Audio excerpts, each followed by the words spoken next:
तो दोस्तों स्वागत है आपका बिहार न्यूज में। दोस्तों मैं हूं फिर दोस्त गनी और आप देख रहे हैं केडीबी लाइव। दोस्तों आज हो चुका है 15 नवंबर 2022। तो आज की बिहार की टॉप न्यूज लेकर आए हैं आपके लिए। तो चलिए शुरू करते हैं आज की पूरे बिहार की टॉप न्यूज।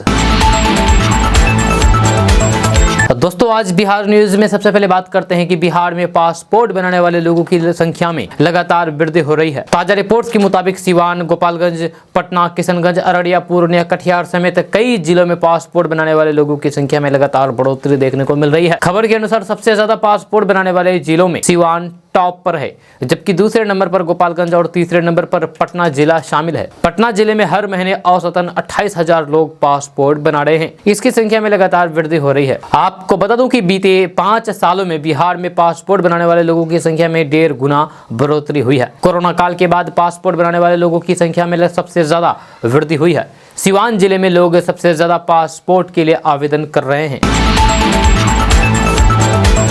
दोस्तों बात करेंगे कि देश भर में बच्चों के सुनहरे भविष्य के लिए 14 नवंबर को बाल दिवस मनाया जाता है, लेकिन ये हकीकत ये भी है कि भारत में हर साल करीब 15 लाख बच्चियों का बाल विवाह हो जाता है। यानी कि जब उन्हें पढ़ना चाहिए, अपने कैरियर पर फोकस करना चाहिए, उस दौरान वे विवाह के बंधन में बंध जाती है। भारत में दुनिया के 1/3 बालिका वधु है। ऐसे में बाल विवाह को खत्म करना अभी भी चुनौती बना हुआ है। इसमें भी देश के 8 राज्य ऐसे हैं जहां पर बाल विवाह के सबसे ज्यादा मामले सामने आते हैं। इसमें पश्चिम बंगाल, बिहार और त्रिपुरा टॉप 3 राज्यों में शामिल है। वहीं धर्म के आधार पर देखा जाए तो सबसे ज्यादा बाल विवाह मुस्लिम समुदाय में होती है। इसके बाद हिंदू समुदाय के लोगों में बाल विवाह किए जाते हैं। आपको बता दें कि भारत में लड़कियों के लिए विवाह की न्यूनतम उम्र यानी कि भारत में लड़कियों की शादी की कम से कम उम्र 21 साल तय की गई है। उससे कम उम्र में शादी हो जाना इसे बाल विवाह कहा जाता है।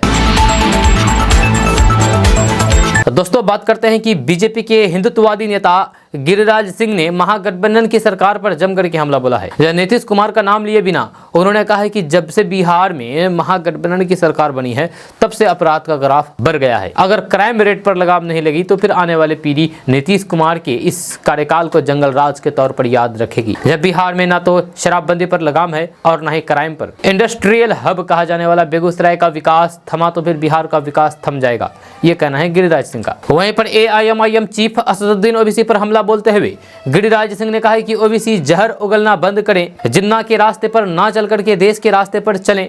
पत्रकारों को संबोधित करते हुए गिरिराज सिंह ने इस बात का भी ऐलान किया है कि अगर NH 31 पर अवैध कब्जे करके बने कब्रिस्तान समेत सभी अतिक्रमण जिला प्रशासन ने 6 महीने के भीतर नहीं हटाए तो फिर आंदोलन का रास्ता अख्तियार किया जाएगा। हाईवे पर होने वाले हादसों की मुख्य वजह अवैध अतिक्रमण है। गिरिराज सिंह यहीं पर नहीं रुके, उन्होंने नीतीश सरकार पर नाराजगी जताते हुए कहा है कि बेगूसराय को राज्य सरकार सूखाग्रस्त घोषित नहीं किया है, जिसके चलते बेगूसराय सूखा और बाढ़ का डंस झेल रहा है। और दोस्तों बात करते हैं कि बिहार में प्रशांत किशोर राजनीतिक पार्टी बनाने की तैयारी में जुटे हुए हैं। इन सब के बीच उन्हें बड़ी कामयाबी मिलती नजर आ रही है। जहां राजनीति के चाणक्य कहा जाने वाला PK यानी कि प्रशांत किशोर अभी बिहार में जन सुराज यात्रा निकाल रहे हैं, जहां जनता के बीच जाकर के उनसे बात कर रहे हैं। इस बीच उन्होंने लोगों से अपनी नई पार्टी बनाने को लेकर के राय मांगी और इसी वजह से पश्चिम चंपारण की बेतिया में जन सुराज का जिला अधिवेशन हुआ।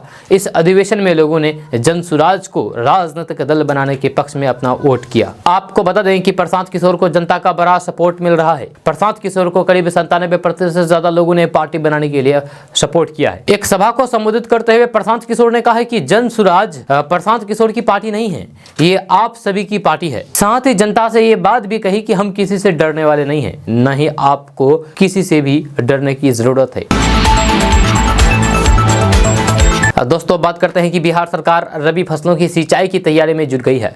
इसके लिए सिंचाई के लिए पानी की जरूरत का नए सिरे से लक्ष्य निर्धारित होगा। सभी मुख्य अभियंताओं के लिए अपने अपने प्रक्षेत्र में सिंचाई का क्षेत्र तय करके मुख्यालय को रिपोर्ट भेजने को कहा गया है। जब पिछले दिनों विभाग के सचिव की अध्यक्षता में हुई उच्च स्तरीय बैठक में रबी सिंचाई को लेकर के विस्तार से चर्चा की गई। इसमें हर हाल में जरूरतमंद खेत तक सिंचाई का पानी पहुँचाने की योजना बनाई गई। जल संसाधन विभाग खुद भी रबी सिंचाई के लिए कार्य योजना बनाने में जुट गया है। जब मुख्यालय स्तर से इसकी मॉनिटरिंग की जाएगी।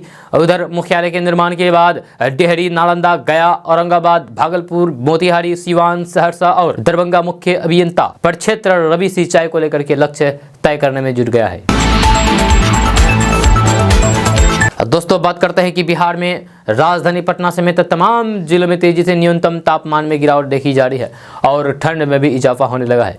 खास करके पिछले 24 घंटे में बिहार में न्यूनतम तापमान में 4.5 डिग्री तक कमी देखी गई है। इस साल अब तक के सबसे न्यूनतम तापमान समस्तीपुर के पूसा में दर्ज किया गया है, जब पूसा में न्यूनतम तापमान घटकर के 11 डिग्री तक पहुंच गया है। यहाँ पर पिछले 24 घंटे में न्यूनतम तापमान में 4 डिग्री तक कमी आई है। मौसम विभाग की माने तो बिहार में पछुआ और फिर उत्तर पछुआ हवा का प्रभाव लगातार बना है, जिसकी वजह से राज्य के कई जिलों खास करके मैदानी इलाकों में इसका असर ज्यादा पड़ रहा है और न्यूनतम और फिर अधिकतम तापमान में बदलाव देखने को मिल रहा है। मौसम वैज्ञानिक मानते हैं कि अगले 48 घंटे में न्यूनतम तापमान में और गिरावट हो सकती है, साथ ही ठंड में भी बढ़ोतरी की संभावना बनी हुई है। वहीं अगले सुबह कई जिलों में कोहरे भी छाने लगे हैं। हालांकि अभी विजिबिलिटी पर खास असर नहीं पड़ा है और रेल के साथ साथ हवाई सेवा प्रभावित नहीं हो रही है, लेकिन 16 नवंबर के बाद घने कोहरे छाए रहने की भी संभावना जताई गई है।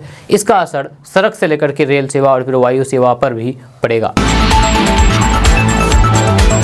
दोस्तों, कभी बिहार में मुख्यमंत्री नीतीश कुमार द्वारा लागू शराबबंदी कानून का सुर से सुर मिलाकर के समर्थन करने वाले पूर्व केंद्रीय मंत्री और जदयू के राष्ट्रीय अध्यक्ष रहे आरसीपी सिंह ने भी अब शराबबंदी कानून पर सवाल उठाते हुए इसे वापस लेने का मांग किया है। उन्होंने कहा है कि इसके कारण बिहार का विकास नहीं हो रहा है। उन्होंने शराबबंदी कानून पर सवाल उठाते हुए कहा है कि अब नीतीश कुमार को अपनी जिद छोड़ देना चाहिए, उसको बिहार में लागू शराबबंदी कानून को खत्म कर देना चाहिए। इसके अलावा आरसीपी सिंह ने जदयू को लेकर के कहा कि निकट के कुछ महीनों में ही इसका आरजेडी के साथ विलय होने वाला है। इसके अलावा उन्होंने कहा कि नीतीश कुमार बेकार का सपना देख रहे हैं, जहां अभी देश में पीएम को लेकर के कोई भी पद खाली नहीं है। हालांकि उन्होंने ये जरूर सलाह दिया है कि विपक्ष के पास पीएम के लिए कई वैकेंसी मौजूद है, उन्हें इनमें ट्राई करना चाहिए। उन्होंने बिहार सरकार की तरफ से नौकरी को लेकर के किए जा रहे वादों को लेकर भी कहा है कि बिहार में अपना चेहरा चमकाने के लिए सरकार रोजगार को बांट रही है, लेकिन इतने लोगों को बिहार सरकार वेतन कहां दे पाएंगी, ये बड़ा सवाल है। इसके साथ ही उन्होंने कहा कि बिहार में शराबबंदी को लेकर के राजस्व का नुकसान हो रहा है, इस कारण अब शराब को फिर से चालू कर देना चाहिए। दोस्तों, बात करते हैं कि खबर राजधानी पटना की है, जहां एक लड़की अपने दोस्त की ब्लैकमेलिंग से परेशान हो चुकी है। लड़की का दोस्त उसकी फोटो और वीडियो वायरल करने की धमकी दे रहा है। दरअसल 2 साल पहले जान पहचान दोस्ती में बदल गई। इस बीच लड़के ने लड़की को झांसा देकर के उससे 2 साल में 13 लाख रुपए अकाउंट में ट्रांजैक्शन करवा लिए। जहां अब लड़की की शादी होने वाली है और वह जब उससे रुपए मांगने लगे तो फिर आरोपी उसे ब्लैकमेल करने लगा। तंग आकर के लड़की महिला थाने पहुंची और फिर आरोपी के खिलाफ लिखित शिकायत दर्ज कराई, लेकिन उसके बाद भी लड़के ने लड़की के ऑफिस के कुछ लोगों को उसकी आपत्तिजनक तस्वीर भेज दी, साथ ही उसके कुछ दोस्तों को भी फोटो भेज दी। यहाँ तक कि लड़की के होने वाले ससुराल के बारे में जानकारी जुटा लिया और फिर वहां भी फोटो और वीडियो वायरल कर देने की धमकी देने लगा। लड़की काफी परेशान हो चुकी है। फिलहाल उसने महिला थाने में शिकायत दर्ज कराई है, जिसके बाद पुलिस ने जांच शुरू कर दिया है। पीड़ित लड़की ने अपने आवेदन में बताया है कि उसने 5 महीने पहले भी महिला थाने में शिकायत दर्ज कराई थी। पुलिस ने आरोपी को नोटिस दिया, लेकिन वे नहीं आया। लड़की सरकारी नौकरी करती है। आरोपी ने झांसे में लेकर के कुछ पर्सनल फोटो ले लिया। अब वह धमकी देने लगा कि 50 लाख रुपए दो या फिर शादी करो, जबकि वह पहले से शादीशुदा है। इस बीच लड़की की शादी तय हो चुकी है।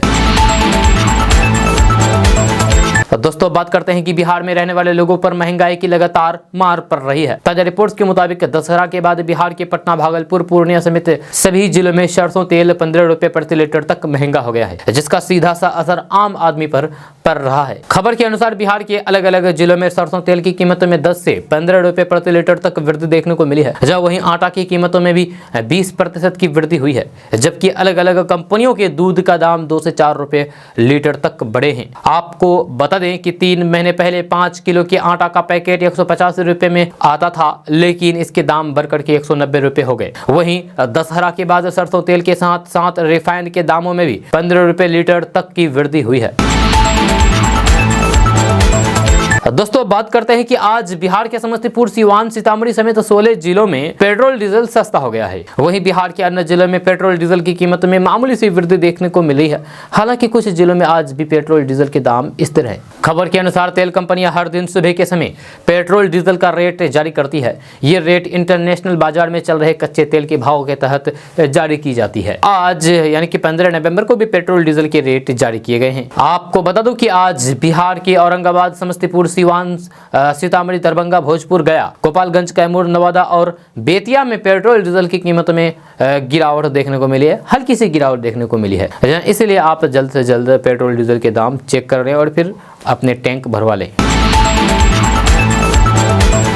दोस्तों बात करते हैं कि बिहार के उप मुख्यमंत्री तेजस्वी यादव ने रोजगार को लेकर के भाजपा पर फिर से हमला किया है। जब रविवार को दिल्ली से लौटे तेजस्वी यादव ने मीडिया से बात करते हुए नौकरी देने से संबंधित एक सवाल के जवाब में कहा कि हमारी महागठबंधन सरकार ने 3 महीने में ढेर सारे नियुक्तियां पत्र बांटे हैं।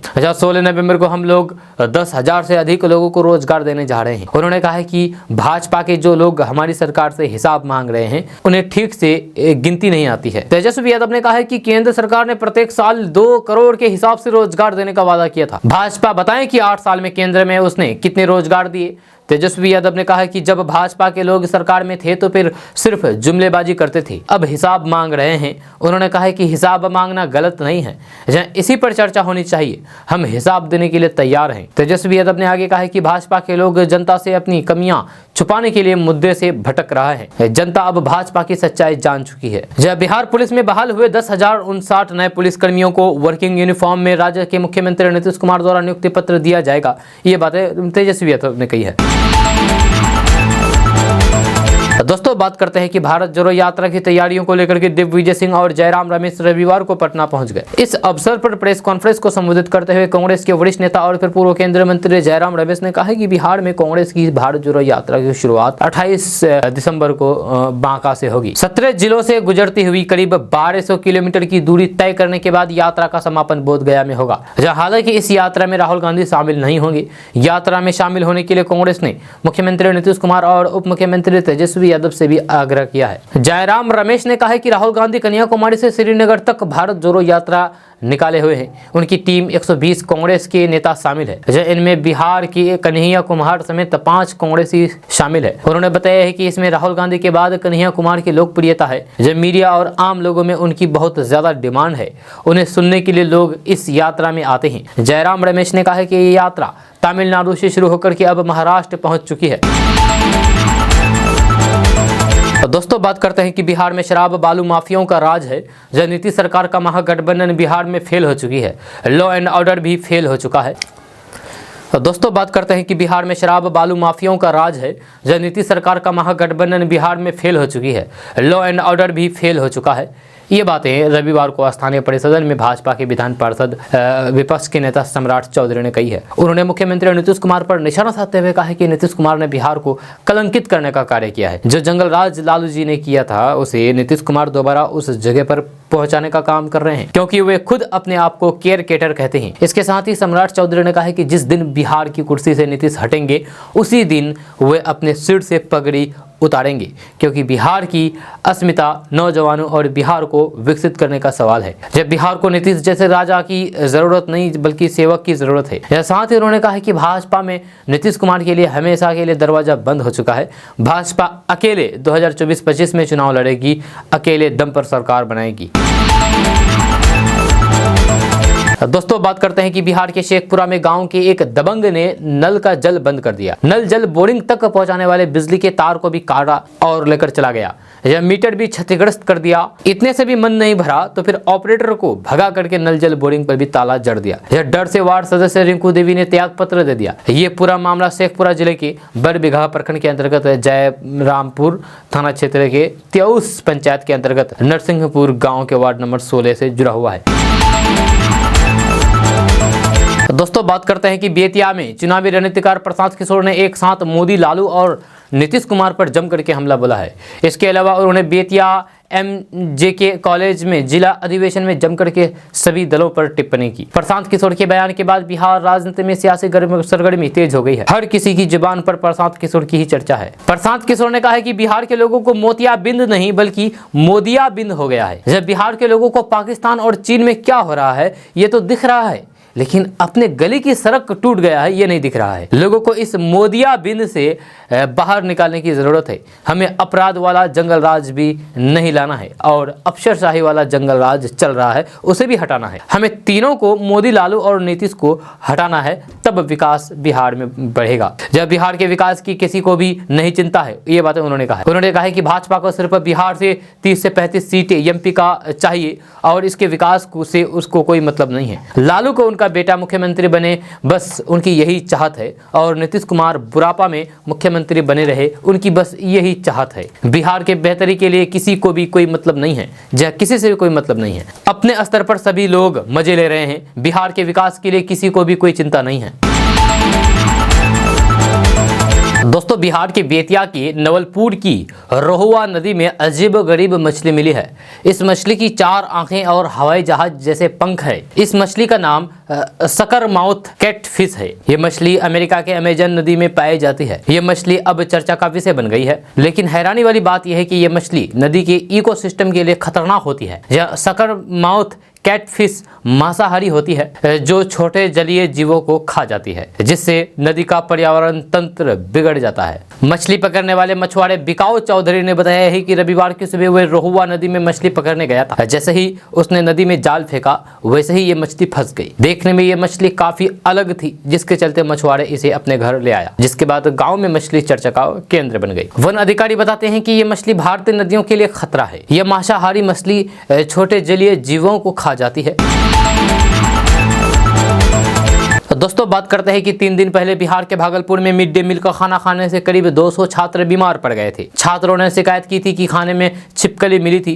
इस पर प्रिंसिपल ने कथित रूप से छात्रों से कहा था कि छिपकली नहीं, बैगन है, खा लो। अब वैशाली जिले में एक नया मामला सामने आया है। यहाँ मिड डे मील के खाने में कीड़ा निकल गया। छात्रों ने प्रिंसिपल से शिकायत की। प्रिंसिपल ने कथित रूप से जवाब दिया है कि कीड़ों में विटामिन होती है, चुपचाप खा लो। एक रिपोर्ट के मुताबिक ये मामला बिहार के वैशाली के लालगंज में अतुल्लाहपुर मिडिल स्कूल का है। जब 12 नवंबर को जब छात्र मिड डे मील खाने बैठे थे तो फिर उन्होंने खाने में कीड़े की शिकायत की, लेकिन प्रिंसिपल मोहम्मद मिसवाउद्दीन ने शिकायत को नजरअंदाज कर दिया। प्रिंसिपल पर आरोप है कि उन्होंने छात्रों की पिटाई भी कर दी। इसके कारण कथित रूप से एक छात्र का हाथ भी टूट गया। इसके बाद स्थानीय लोगों ने स्कूल पहुंच करके हंगामा किया। जिस बच्ची का हाथ टूटा है उसने रोते हुए मीडिया को बताया है कि प्रिंसिपल ने बाल नोचते हुए हाथ मरोड़ दिया। हालांकि ये साफ नहीं है कि बच्ची के साथ कथित मारपीट मिड डे मील के खाने को लेकर हुई है या फिर कोई दूसरे बात को लेकर। आरोपों पर प्रिंसिपल ने सफाई दी है कि उन्होंने कीड़े में विटामिन वाली बात नहीं की है। उन्होंने कहा है कि 100 तरह की बातें हो रही है। आप लोगों से हम आग्रह करेंगे कि इस गाँव के लोग स्कूल के संचालन को आकर के देखें। दोस्तों, 5 दिन पहले की बात है जब नीतीश कुमार ने पूरे सरकारी अमले की बैठक करके ये कहा था कि पुलिस और उत्पाद विभाग की टीम शराब पीने वालों को पकड़ने के बजाय शराब बेचने और फिर सप्लाई करने वालों को पकड़ने पर ध्यान दे। उसका असर देखिए। उत्पाद विभाग का लंबा चौड़ा अमला बिहार उत्तर प्रदेश की सीमा पर हाईवे पर खड़ा हो गया। पूरी नाकेबंदी करके हाईवे पर जो भी लोग जा रहे थे उनकी ब्रेथ एनालाइजर से जांच की और 75 लोगों को गिरफ्तार कर लिया। वाकया बिहार के गोपालगंज जिला का है। गोपालगंज शहर से थोड़ी दूरी पर ही उत्तर प्रदेश का बॉर्डर है। NH 28 दोनों राज्यों को जोड़ती है। शनिवार की रात उत्पाद विभाग का पूरा अमला बॉर्डर के पास हाईवे पर नाकाबंदी करके खड़ा हो गया। जो भी लोग हाईवे से गुजर रहे थे उन्हें रोक करके ब्रेथ एनालाइजर मशीन से चेकिंग की गई। ये जाने बगैर कि कौन कहां जा रहा है, उत्पाद विभाग ने ब्रेथ एनालाइजर टेस्ट में शराब की पुष्टि करके 75 लोगों को गिरफ्तार कर लिया। दोस्तों, बात करेंगे कि अयोध्या के पास धनीपुर गांव में बनने वाली प्रस्तावित बाबरी मस्जिद अयोध्या का निर्माण अगले साल 26 जनवरी से शुरू होने की संभावना है। Indo Islamic culture foundation trust के एक पदाधिकारी के अनुसार जो मस्जिद के निर्माण की देखरेख करेगा, नक्शे की मंजूरी, भूमि उपयोग को बदलने सहित सभी आवश्यक और औपचारिकताएं अगले कुछ दिनों में पूरी की जाएगी। अयोध्या में ट्रस्ट के एक वरिष्ठ पदाधिकारी ने कहा है कि अयोध्या विकास प्राधिकरण भूमि आयोग को बदलने के लिए प्रस्ताव भेजेगा। मानचित्र को भी जल्द ही मंजूरी दी जाएगी। आवश्यक कागजी कार्रवाई पूरी होने के बाद निर्माण कार्य शुरू हो जाएगा। उन्होंने कहा कि ट्रस्ट ने इस साल मई में पहले ही जिला अधिकारियों को नक्शा जमा कर लिया था, लेकिन एनओसी बाकी था, जिसके परिणाम स्वरूप निर्माण कार्य शुरू करने में देरी हुई। उन्होंने यह भी कहा कि दमकल विभाग ने भी आपत्ति जताई थी, क्योंकि प्रस्तावित मस्जिद की ओर जाने वाली सड़क पर्याप्त चौड़ी नहीं थी। पदाधिकारी ने कहा है कि हालांकि इस शर्त पर एनओसी जारी किया गया कि सड़क की चौड़ाई बढ़ाई जाएगी। दोस्तों बात करते हैं कि बिहार में मुजफ्फरपुर के कुर्नी विधानसभा सीट पर उपचुनाव होना है, इसे लेकर के सरगर्मी तेज है। कल महागठबंधन से जेडीयू प्रत्याशी को टिकट मिला है। वहीं कल वीआईपी सुप्रीमो मुकेश सहनी ने कुर्नी उपचुनाव में अपने प्रत्याशी उतारने की बात की।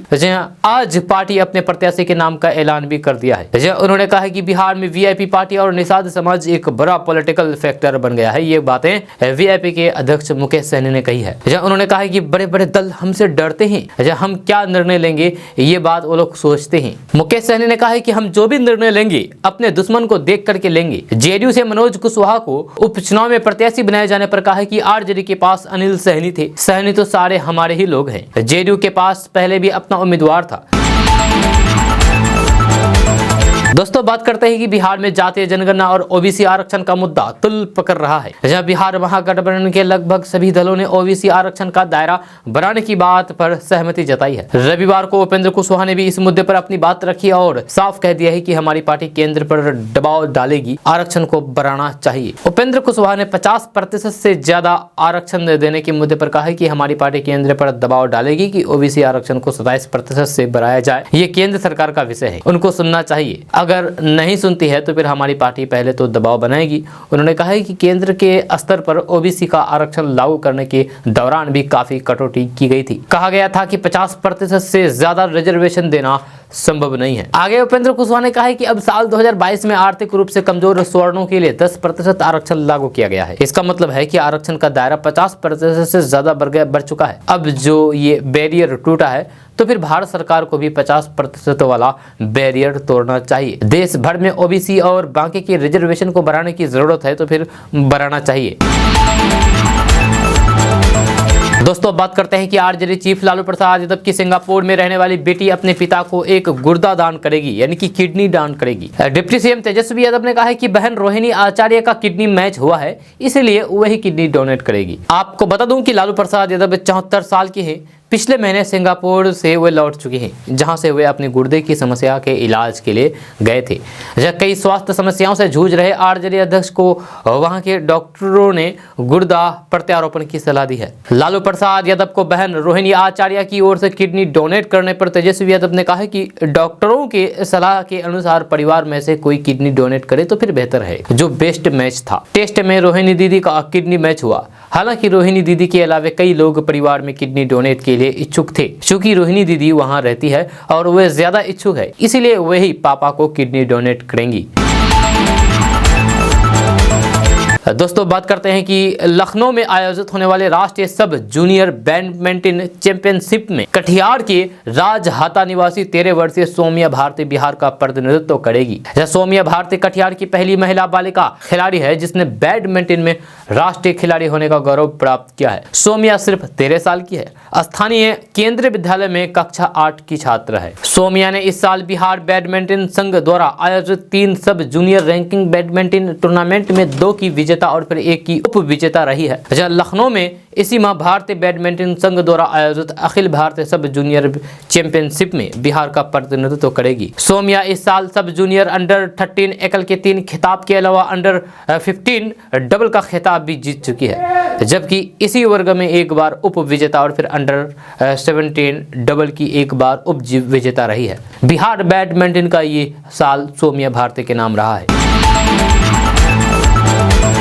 दोस्तों बात करते हैं कि बिहार के कटिहार जिले में गंगा नदी के कटाव से नाराज सेना के जवान ने कहा कि अगर मेरा घर कटाव की भेंट चढ़ा तो फिर मैं एक नहीं बल्कि 10 लोगों को गोली मार देंगे। जवान ने शासन प्रशासन से अपने गांव की सुरक्षा करने की भी गुहार लगाई है। जब बागमरा पंचायत की हरियाणा में तैनात सेना के जवान चंदन यादव ने बताया है कि वे छठ पूजा के अवसर पर घर आए हुए थे, जहां अब उनकी छुट्टी समाप्त होने वाली है। जवान का घर बागमरा दुर्गा स्थान के आसपास। गंगा नदी का कटाव ठीक चंदन यादव के घर के सामने हो रहा है। चंदन यादव ने कहा है कि हम देश की सेवा में 24 घंटे रह करके लोगों को सुरक्षा देते हैं, परंतु 2 दिनों में बागमरा में कटाव तेज गति से हो रहा है। नेता जल संसाधन विभाग के अभियंता सहित अधिकारी मुंह चिराने के लिए कटाव स्थल आते हैं, परंतु कटाव रोकने के लिए कोई भी कुछ उपाय नहीं करते हैं। दोस्तों बात करते हैं कि बिहार में नए ईंट भट्टे लगाने के लिए नए मानक निर्धारित किए गए हैं। जब पहले सरकार ने ये व्यवस्था रोक दी थी, अब नए मानक में नए जिग जैक तकनीक अपनाने को प्राथमिकता में रखा गया है। इसे लेकर के पर्यावरण, वन एवं जलवायु परिवर्तन विभाग की अनुशंसा पर बिहार राज्य प्रदूषण नियंत्रण परिषद ने निर्देश जारी किया है। इसके तहत स्कूल, अस्पताल, सरकारी कार्यालय, कम से कम 25 पेड़ वाले बगीचे और 200 की आबादी वाले टोलों से ईंट भट्टे की दूरी कम से कम 800 मीटर रहेगी। वहीं 2 ईंट भट्टे के बीच की दूरी कम से कम 1 किलोमीटर होगी। दोस्तों बात करते हैं कि महागठबंधन की सरकार बनते ही सबसे ज्यादा नुकसान बीजेपी को ही हुआ है। भारतीय जनता पार्टी मौजूदा सरकार पर हमला बोलने का एक भी मौका नहीं छोड़ रही है, लगातार सरकार की नाकामियों को सामने ला रही है। इसी दौरान एक बार फिर से बेगूसराय के सांसद गिरिराज सिंह ने बिहार में बढ़ते अपराध को लेकर के सीएम नीतीश कुमार को जम करके हमला बोला। उन्होंने कहा कि नीतीश कुमार विफल हो रहे हैं, ये आंकड़े साफ बता रहे हैं। गिरिराज सिंह ने कहा कि बेगूसराय बिहार में जब से नीतीश कुमार भाजपा को छोड़ करके राजद के साथ गए हैं, तब से अपराध चरम पर है। ये आंकड़ों में है। नीतीश कुमार से ना अपराध बंद हो रहा है और न ही शराब बंद हो रहा है। वहीं उन्होंने राहुल गांधी के बिहार में प्रस्तावित भारत जोड़ो यात्रा को लेकर के हमला बोला। गिरिराज सिंह ने कहा कि राहुल गांधी भारत जोड़ो यात्रा के तहत जहां गए हैं वहां कांग्रेस छोड़ो अभियान चल रहा है। राहुल गांधी भारत जोड़ो यात्रा नहीं बल्कि टुकड़े टुकड़े गैंग को जोड़ने के लिए, भारत को दुनिया में बदनाम करने के लिए यात्रा कर रहे हैं। दोस्तों बात करते हैं कि बिहार की राजधानी पटना समेत बिहार के सभी जिले में तापमान में तेजी से गिरावट देखने को मिल रही है। जब बिहार के कुछ शहरों का न्यूनतम तापमान 4.5 डिग्री तक नीचे चला गया है। इसी सीजन का सबसे कम तापमान समस्तीपुर के पूसा में दर्ज किया गया। पूसा का न्यूनतम तापमान सुबह में 11 डिग्री दर्ज किया गया। पिछले 24 घंटे में यहाँ के न्यूनतम तापमान में 4.4 डिग्री की कमी आई। जहाँ वहीं मौसम विभाग के पूर्वानुमानों के माने तो राजधानी पटना में भी ठंड में बढ़ोतरी हुई है। यहाँ का न्यूनतम पारा 2.8 डिग्री की गिरावट के साथ 14.4 डिग्री दर्ज किया गया है। मौसम वैज्ञानिकों की माने तो बिहार में पछुआ और फिर उत्तर पछुआ हवाओं का प्रभाव तेजी से बढ़ रहा है। इसका असर बिहार सहित अन्य मैदानी इलाकों में अधिकतम और फिर न्यूनतम तापमान पर देखने को मिल रहा है। आने वाले 1-2 दिनों में हवा की गति और बढ़ने की संभावना है, जिसके चलते ठंड में और बढ़ोतरी हो सकती है। दोस्तों बात करते हैं कि कहा जाता है कि अगर कुछ करने की तमन्ना और फिर जज्बा हो तो फिर कोई भी काम मुश्किल नहीं है। ऐसा ही कुछ कर रहे हैं बिहार के बक्सर जिले के चौसा प्रखंड के सरेंजा गांव के रहने वाले चंदन चौबे ने। आमतौर पर पर्वतारोहण के लिए बिहार में कोई सुविधा नहीं है, लेकिन नंदन ने अपनी जिद की बदौलत न केवल ऊंची चोटियों पर चढ़ाई की, बल्कि माउंट कनामो की चोटी पर सबसे लंबा तिरंगा फहरा करके विश्व रिकॉर्ड भी बना दिया है। जी हाँ, नंदन ने पिछले अगस्त महीने में हिमालय की 2 ऊंची चोटियों पर फतह करके विश्व रिकॉर्ड बनाने में सफलता हासिल की है। आपको बता दूं कि नंदन बिहार के रहने वाले हैं, बिहार के बक्सर के रहने वाले हैं। जी हाँ, अगस्त महीने में हिमालय प्रदेश में मनाली और फिर लेह के बीच स्थित माउंट यूनाम और फिर लाहौल स्प्रित जिले में स्थित माउंट कनामो पर फतह हासिल की है। दोस्तों बात करते हैं कि बिहार और झारखंड में रहने वाले लोगों के लिए अच्छी खबर सामने आ रही है। ताजा रिपोर्ट्स के मुताबिक बिहार के रोहतास और झारखंड के पलामू के बीच पंडुका गांव में सोन नदी पर पुल का निर्माण किया जाएगा। इसको लेकर के तैयारियां की जा रही है। खबर के अनुसार सोमवार को केंद्रीय पथ परिवहन मंत्री नितिन गडकरी रोहतास आए। इस दौरान वे यहाँ पुल का शिलान्यास किया। इस पुल के निर्माण होने से बिहार और फिर झारखंड के लोगों का आवागमन सुगम हो जाएगा, साथ ही साथ लोगों को यात्रा में सहूलियत होगी। आपको बता दूं कि 2 लेन की इस पुल की लंबाई 2 किलोमीटर से अधिक होगी। इसे बनाने में सरकार के द्वारा करीब 196 करोड़ रुपए खर्च किए जाएंगे। रोहतास के लोगों को झारखंड के गरवा जाने में 200 किलोमीटर की दूरी तय करनी पड़ती है, लेकिन इस पुल के निर्माण होने से अब मात्र 2 किलोमीटर की दूरी सिमट जाएगी। यानी कि कहां 200 किलोमीटर और कहां मात्र 2 किलोमीटर। इससे बिहार और झारखंड में रहने वाले लाखों लोगों को फायदा होगा। तो दोस्तों बात करते हैं कि भारतीय जनता पार्टी और राष्ट्रीय जनता दल की यानी कि जेडीयू की राजनीति एक दूसरे का विरोध करने की है। दोनों दलों के नेता एक दूसरे को कोसने का कोई भी मौका नहीं छोड़ते, लेकिन सोमवार को नजर ऐसा ही नहीं था, जब बिहार की रोहतास जिले में झारखंड से जोड़ने वाले पुल के शिलान्यास के मौके पर केंद्रीय मंत्री नितिन गडकरी और बिहार सरकार के उप मुख्यमंत्री तेजस्वी यादव ने एक दूसरे की इतनी तारीफ की कि कार्यकर्ता भी चक्कर में पड़ गए कि आखिर ये माजरा क्या है भाई। बीजेपी के नेता आरजेडी की तारीफ कर रहे हैं और आरजेडी नेता बीजेपी की तारीफ कर रहे हैं। जी हाँ, तेजस्वी यादव ने नितिन गडकरी को विकास का दूसरा नाम बताया। उन्होंने कहा है कि काम करने वालों का गुणगान हर जगह होता है, चाहे उसकी विचारधारा कुछ भी हो। तेजस्वी यादव ने नितिन गडकरी की तारीफ करते हुए कहा है कि उनसे बहुत कुछ सीखने का मौका मिला है। जहां उन्होंने बिहार की योजनाओं के लिए नितिन गडकरी की दरियादिली की तारीफ करते हुए कहा है कि वे पार्टी नहीं बल्कि विकास के लिए काम करते हैं। केंद्रीय मंत्री नितिन गडकरी ने भी तेजस्वी यादव के विकास की उम्मीद जताई है। जहां उन्होंने तेजस्वी यादव को संबोधित करते हुए कहा है कि बिहार में जल मार्ग की काफी संभावना है। जहां वे चाहते हैं कि पटना में पानी से उड़ान भरने वाला जहाज उड़ान भरे। उन्होंने तेजस्वी यादव को कहा कि आप सड़कों की योजनाएं लेकर के आए, सभी को पूरा किया जाएगा। एथेनॉल को ईंधन के रूप में बढ़ावा देने के लिए भी नितिन गडकरी ने तेजस्वी यादव से आगे आने की अपील की है। दोस्तों, बात करते हैं कि कल सोमवार को मुख्यमंत्री नीतीश कुमार का जनता दरबार लगा। जी हां, जनता के दरबार में मुख्यमंत्री कार्यक्रम में मुख्यमंत्री ने बिहार के अलग अलग जिलों से पहुंचे 84 लोगों की समस्याओं को सुना और संबंधित विभागों के अधिकारियों को समाधान के लिए समुचित कार्रवाई के निर्देश दिए। कल सामान्य प्रशासन विभाग, स्वास्थ्य विभाग, शिक्षा विभाग, समाज कल्याण विभाग, पिछड़ा एवं अति पिछड़ा वर्ग कल्याण विभाग, वित्त विभाग, अनुसूचित जाति एवं अनुसूचित जनजाति कल्याण विभाग, अल्पसंख्यक कल्याण विभाग, विज्ञान एवं प्रौद्योगिकी विभाग, सूचना प्रौद्योगिकी विभाग, कला संस्कृति एवं युवा विभाग, श्रम संसाधन विभाग तथा आपदा प्रबंधन विभाग से संबंधित मामलों पर सुनवाई हुई। कल जनता के दरबार में मुख्यमंत्री कार्यक्रम में पश्चिमी चंपारण के भितिहरवा से आए एक फरियादी ने मुख्यमंत्री से गुहार लगाते हुए कहा कि मेरे परिवार वालों का कोरोना के कारण अनुमंडल अस्पताल में ही निधन हो गया। जब कोविड जांच भी पॉजिटिव आ गया, उसके बाद भी स्वास्थ्य विभाग के अधिकारी इसे मानने को तैयार नहीं है। कोरोना से मृत्यु के बाद मिलने वाली सहायता राशि अब तक नहीं मिल पाई है। वहीं मुंगेर जिला से आए एक महिला ने भी मुख्यमंत्री से गुहार लगाते हुए कहा कि मेरे पति की भागलपुर सरकारी अस्पताल में वर्ष 2021 में ही कोरोना से जान चली गई थी, मगर अब तक किसी प्रकार का सहायता राशि नहीं मिल पाया है। दोस्तों, बात करते हैं कि पटना हाईकोर्ट ने बड़ी संख्या में सूचीबद्ध अवमानना वादों पर सुनवाई करते हुए राज्य के मुख्य सचिव, डीजीपी और विभिन्न विभागों के अधीक्षकों को 17 नवंबर 2022 को तलब किया है। ए अमानुल्लाह की खंडपीठ ने 150 से भी अधिक अवमानना वादों पर सुनवाई करते हुए कहा है कि अदालती आदेश का पालन नहीं किया जाना गंभीर मामला है। पटना हाईकोर्ट में बड़ी संख्या में अदालती आदेश का पालन नहीं किए जाने पर अदालती अवमानना दायर किया जा रहा है। अदालती अवमानना के वादों की सुनवाई के दौरान किए गए अदालती आदेश का सरकारी विभागों और फिर अधिकारियों द्वारा पालन नहीं किया जाता है। कोर्ट ने इस स्थिति पर गंभीर चिंता जाहिर की, जब कोर्ट ने इन अधिकारियों से सुझाव भी देने को कहा। कोर्ट इन अधिकारियों से ये भी जानना चाहता है कि अदालती अवमानना के मामलों में कोर्ट के आदेश का कैसे शीघ्र अनुपालन किया जाएगा। दोस्तों, आज का न्यूज़ बस यहाँ तक। कैसा लगा नीचे कमेंट बॉक्स में कमेंट करके जरूर बताइएगा। अगर आप नए आए हैं इस चैनल पर तो फिर इस चैनल को सब्सक्राइब करके बेल आइकन को प्रेस कर दीजिए और साथ में वीडियो को लाइक कर दीजिए, अपने दोस्तों के साथ शेयर भी कीजिए। तो चलिए दोस्तों, फिर मिलते हैं नेक्स्ट वीडियो में। तब तक के लिए जय हिंद, जय बिहार।